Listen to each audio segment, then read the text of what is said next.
आंतर्जातिक निशा निवारण और अवैध चालना निरोध सप्ताह अवसर में स्थानीय जिलापाल कार्यालय परिसर को निशा निवारण जनित सचेतनता रथ को जिलापाल मधुमिता रथ पताका हलाई उद्घाटन करिसेंती।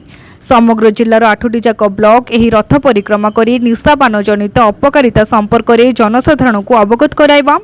एही कार्यक्रम उपलक्षे जिलापाल निशाद्रव्य चोराचारणा सह सेवन कले जीवनर अमूल्य संपद स्वास्थ्य उपर यार कुप्रभाव और एथिपाई कौन दंड विधान रही से संपर्क में तीर्थक्षेत्र लाइव को निजर स्वतंत्र प्रतिक्रिया देथिले।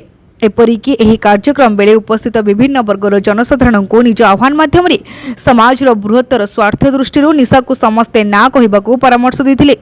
जिला सामाजिक सुरक्षा अधिकारी सर्वेश्वर पाणिग्राही प्रत्यक्ष सुपरिचालन में आयोजित एही सचेतनता धर्मी कार्यक्रम रे अन्यमानक मध्य अतिरिक्त जिलापाल रोजिना दास, उपजिलापाल कर्णदेव समाधर, जिला अबकारी विभाग उप अधीक्षक प्रकाश साहा, अबकारी मोबाइल स्क्वाडर इन्स्पेक्टर रमेश चंद्र महांती समेत जिला अबकारी विभाग समस्त कर्मचारी उपस्थित थिबा बेले अबकारी अधीक्षक राज्य सरकार द्वारा आहूत वीडियो कॉन्फ्रेंसिंग कार्य जोग देथिबा जोगु अनुपस्थित थिले। जिला सामाजिक सुरक्षा विभाग जिला प्रशासन मिलित आनुकूल्य अनुष्ठित एही सचेतनता धर्मी कार्यक्रम बेस सफलतार सहित अनुष्ठित होउथिबा देखिबाकू मिली। एटा सब वर्ष हमरो पालन हुए माने जून 26 तारीख को अंतर्जातीय निशा निवारण दिवस तथा चोराचालान अवैध चोराचालान दिवस को इंटरनेशनल पालन करा हुए।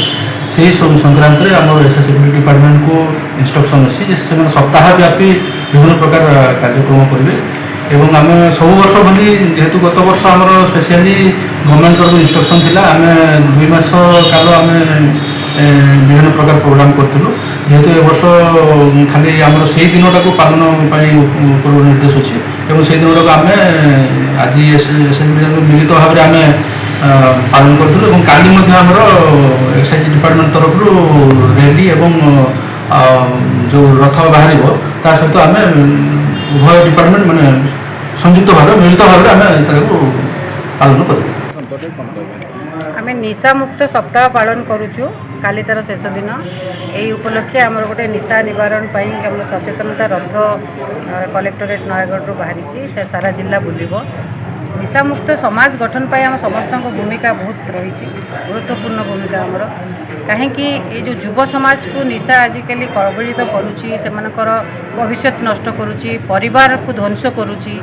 आम बर्तमान देखुचे गोटे पुरी भी गोटे घटना आम घटी देखी तेणु निशा मुक्त नहेले जो युव समाज पथभ्रष्ट होती पाठ पढ़ुना से भविष्य अंधार हो बापा माँ जो स्वप्न देखिकी पिला को बड़ करुँच आग को जाई से परिवार ना आग को नब और परिवार भविष्य उज्जवल कर से हो पारना। यही सचेतनता रथर आज आम उद्देश्य होची से सारा जिला बुलब प्रत्येक ब्लॉक बुलब और लोक मान सचेतन करेब निशारू दूर रे रुह विभिन्न प्रकार स्लोगान सहित आम रथ को आम आरंभ करूँ।